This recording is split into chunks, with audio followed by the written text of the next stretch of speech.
Good morning, friends. Today we are going to continue our lesson on motion. The theoretical part, the formulas we have done. Today we are going to move towards the graphical representation of motion. So in graphical representation of motion, we will have distance time graph, displacement time graph, velocity time graph. Okay. Today we are going to pay our attention on distance time graphs. So let us see the different types of distance times graph and what information we can gather from the distance time graph. So first of all, we have distance time graph for a stationary body. Stationary body means the body which is at rest, means which is not moving at all. Now distance traveled by the object or the velocity of the object depends on the time.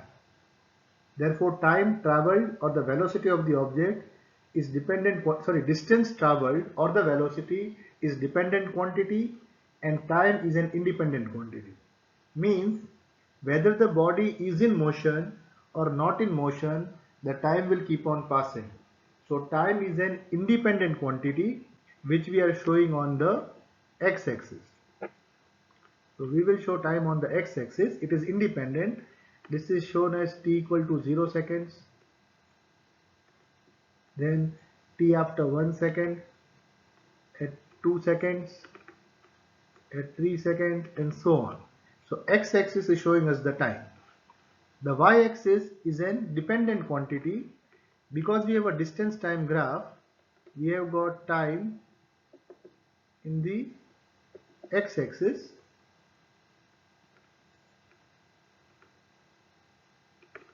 and the distance is shown on the y-axis.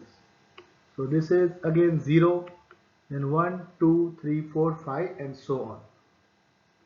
Here the red dot is shown as the reference point, means from which point we are observing the body, and the blue dots here show the position of the body. So let us begin our distance time graph for a stationary body. What do you observe when the time starts? Say our 0 is 9:30 or say 10:30 or 11:15, whatever. The body was at a distance of 4 meter from the origin. Remember, origin is the red dot of a reference point. So after time t equal to 0, at time t equal to 0, our body was 4 meter from the reference point. When time has passed 1 second, the body has not gone further away, not come towards the reference point, but is still at 4 meter from the reference point. Okay, after 1 second, so here it is 1 second and the displacement is 4 meter. After 2 seconds, the displacement is still 4 meter. After 3 seconds, it is still, the distance is still 4 meter from the reference point. So what do you see in this graph? Time is passing, but the number 4, yes, remains constant. It is 4 at 0 seconds, 4 at 1 second, 4 at 2 seconds, 4 at 3 seconds and so on. So we can say the body with reference to the reference point is at 4 meter and that distance is not changing at all. A simple example is you can see the door and your fridge. Let's just say your door is your reference point and fridge is the body. In the morning you see the fridge, it is at the same distance from the door. In the afternoon you see the fridge, it is at the same distance from the door. At any time you see, it remains at the same distance from the door, means the position is not changing at all. So the distance time graph for a stationary body or a body at rest is a line parallel to the time axis. So the time axis is our x-axis, so our line is parallel to the x-axis. So distance time graph of a stationary body is a straight line parallel to the x-axis or the time axis. So this is the distance time graph for a body at rest or stationary. And what do you observe? Time is going from 1 second to 2, 3, 4. Time is passing, but the distance of the body from the reference point is not changing at all. The body is at rest and it is not moving, so the graph is a straight line parallel to the time axis. Okay, and what did we see here? the body was not at the origin, it was 4 meter away from the origin. Now we move on to the next graph. Yes, so here we have shown the distance time of a stationary body, the same one. Now what are we seeing here? The variation of the dependent quantity, that is the distance with an independent quantity, that is time, is represented by a graph known as a line graph. So this is a line graph. Now we have to find the slope of the line graph. What is the slope? Slope means the inclination with the x-axis. This is our x-axis. So remember in geometry we did zero angle, acute angle, obtuse angle.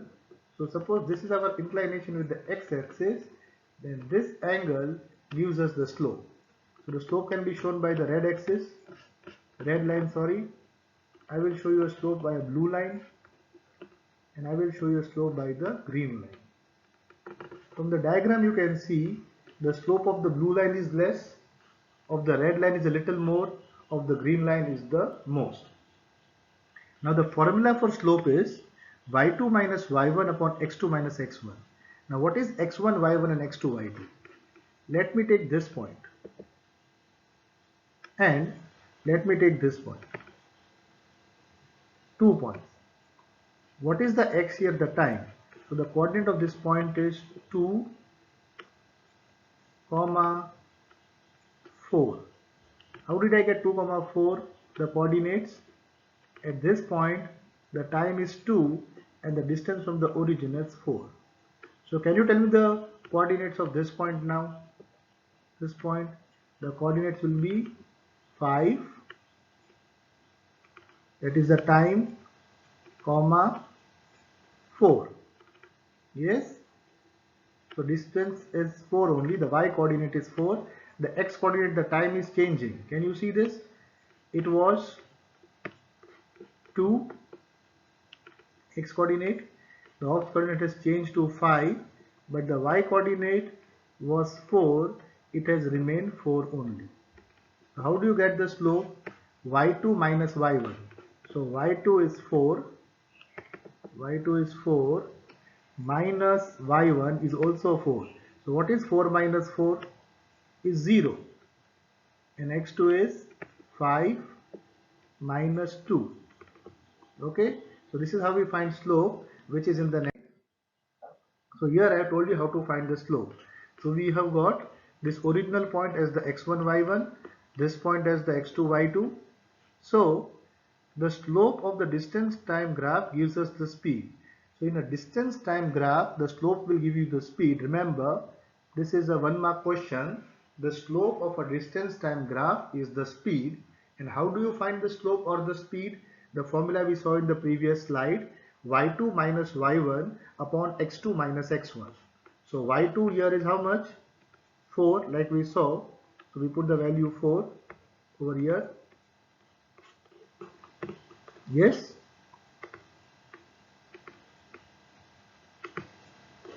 What is the y1? The y1 is also 4. Yes, the y1 is also 4.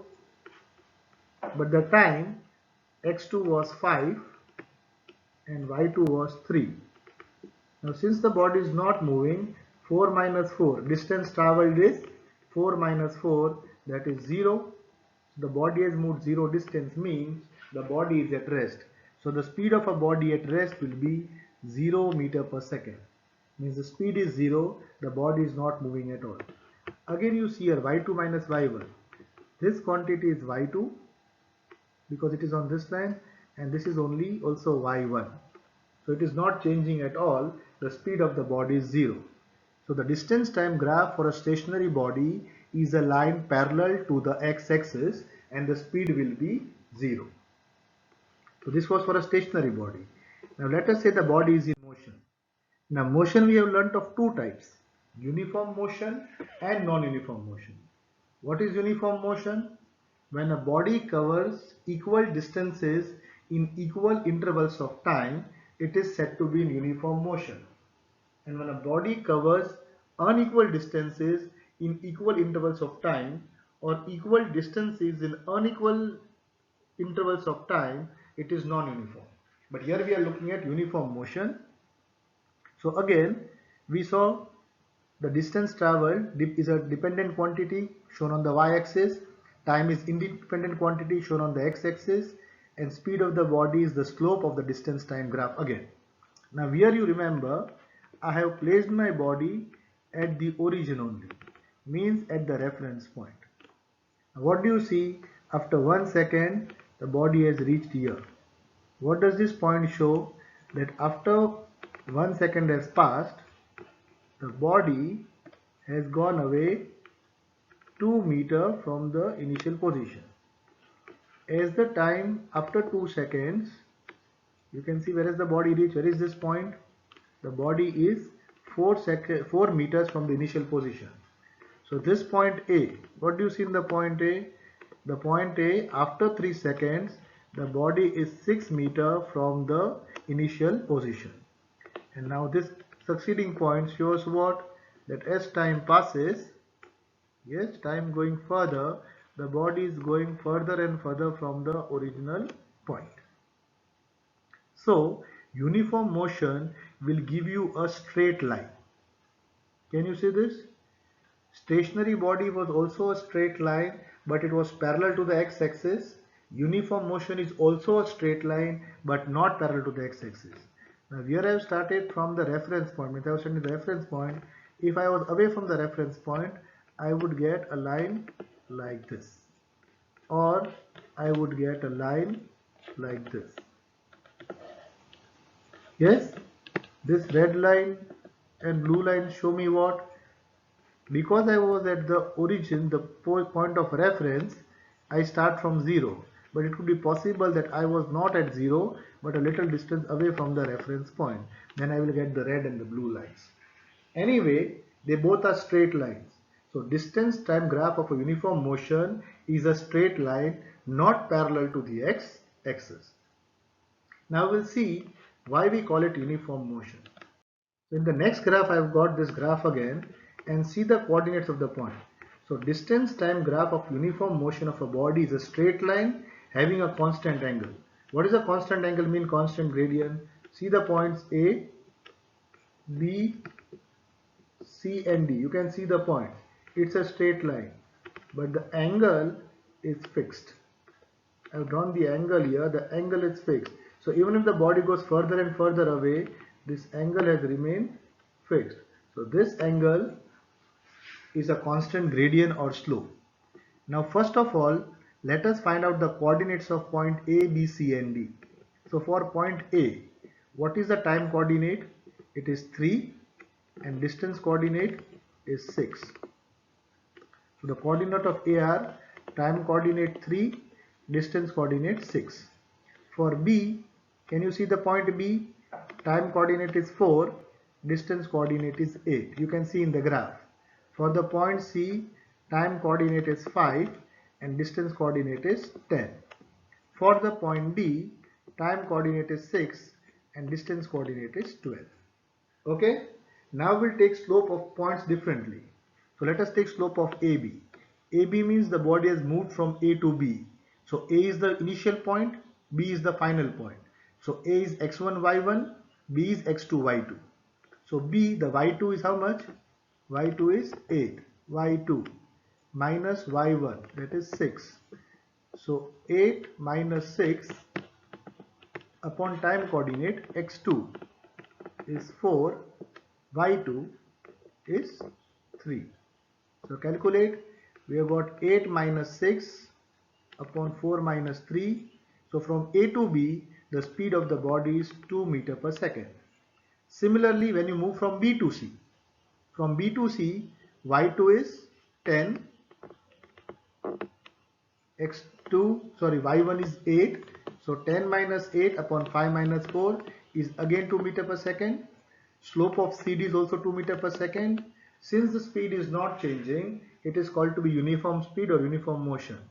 You can even try to take point A as the x1, y1 and point D as the x2, y2. Let us try.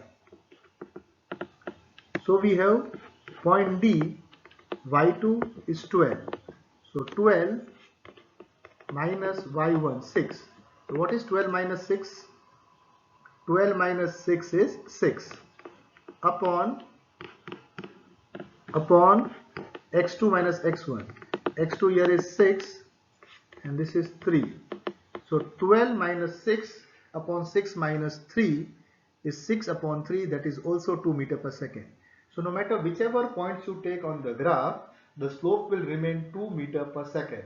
So this is a graph of uniform speed or uniform motion. It is a straight line not parallel to the x-axis. I hope this much is clear to you. So we saw the first graph, distance time graph of a stationary body is a line parallel to the x-axis.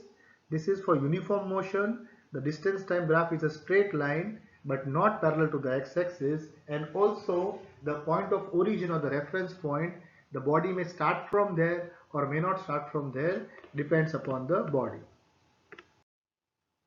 Now we have a distance time graph of non-uniform motion. So what was non-uniform motion? The body is covering unequal distances in equal intervals of time. So here we have got a curve. This is not a straight line, this is a curve. And we'll check why it is non-uniform motion. So first of all, again what will we do? Like we did previously, we see the xy coordinate, the time distance coordinate for the 4 points. So now look at point A. What is the time coordinate? 2. What is the distance coordinate? 5. So the coordinates of A are, sorry, it is 4, not 5. It is below 5, it is 4. So time distance coordinate of A are 2, 4. Time is 2, distance is 4. Of B, the time is 4 and the distance is 10 from the reference point. So these are the time distance coordinates of B, 4, 10. For C it will be how much? The time is 5, the distance is 15, so it's 5, 15. And for D, the time is 7 and the distance is 28. So these are the coordinates. Now see the slope of AB. When the body moved from A to B, from A to B. So what is y2 minus y1? 10 minus 4. x2 minus x1 is 4 minus 2. So 10 minus 4 upon 4 minus 2 is 6 upon 2 is 3 meter per second. So average speed from A to B is 3 meter per second. Now move from B to C. See, x2 minus x1 upon y2 minus y1 is 15 minus 10 upon 5 minus 4 is 5 upon 1 is 5 meter per second. So from A to B the average speed was 3 meter per second. From B to C the average speed is 5 meter per second. And from C to D, the third is from C to D, look at the coordinates. y2 minus y1 upon x2 minus x1, 28 minus 15 upon 7 minus 5 is 13 upon 2 is 6.5 meter per second. So as you can see, the velocity from A to B, from B to C, and from C to D is increasing. So this is not a uniform motion, this is accelerated motion. Why you can say accelerated motion? Because the velocity is increasing. So what have we got here? The motion of the body is accelerated. When it is accelerated, distance time graph for the non-uniform motion of a body is a curve. It is not a straight line, it is a curve. Yes, you can see here, it is not a straight line, it is a curve having increasing slope or gradient. So if you can see here, the slope is increasing from 3 to 5 and 5 to 6.5. The slope is increasing, means the velocity of the body is increasing with time and the motion is accelerated motion. Next we'll see distance time graph for non-uniform motion, but here you can see the motion of the body. Now I've only taken 3 points here. Point A, again what is the time distance coordinate of point A? Time is 1 second, distance is 10 meter. So 1, 10. For B it is 3, 19. And for C it is 4, 21. Find the slope of AB. the slope of AB from A to B, y2 minus y1 upon x2 minus x1 is 19 minus 10 upon 3 minus 1, 9 upon 2, 4.5 meter per second. So 4.5 is the average speed from A to B. And B2C, the average speed is 21 upon 19 upon 4 minus 3 is 2 meter per second. So the velocity has decreased over here. So this is decelerated motion, or it's a decreasing slope, or retarded motion. Now what you can see here is we have taken the average speed from point A to point B. If in the middle of the curve we want the point at any particular point, say I want to know the speed exactly at this point shown by this red dot, then you have to take the tangent of the slope, and this you will learn in the 11th standard. To find the instantaneous speed at any given point on the curve, you have to take the tangent of the curve. The tangent is also given by the formula y2 minus y1 upon x2 minus x1, but it includes differentiation, which you will learn at a later stage. So for today we have covered the distance time graph for a stationary body, that is a line parallel to the x-axis, distance time graph of a uniform motion, that is a straight line not parallel to the x-axis, and distance time graph for non-uniform motion, accelerated is a curve increasing with time, and for decelerated motion is also a curve, but the velocity of the curve is decreasing per time. So today we have completed the graph for distance time graph for stationary body, uniform motion and non-uniform motion. Tomorrow we'll do with the displacement time graphs and velocity time graph. So from distance time graph you can also see displacement time graph, but you have to remember distance is always positive, displacement can be positive, negative or zero. I want you to repeat this video one more time. Understand this concept of distance time graph. Tomorrow we'll go to displacement, where displacement can be negative, zero or positive. So this graph might be slightly different. But this is your revision for today. I hope you enjoyed this lecture. Yes, it might seem a little difficult for you, but like I told you, as you will keep on practicing, it will keep on getting easier, and then you will be very good at physics also. Okay, so I hope you have enjoyed the lecture. See you tomorrow. Bye.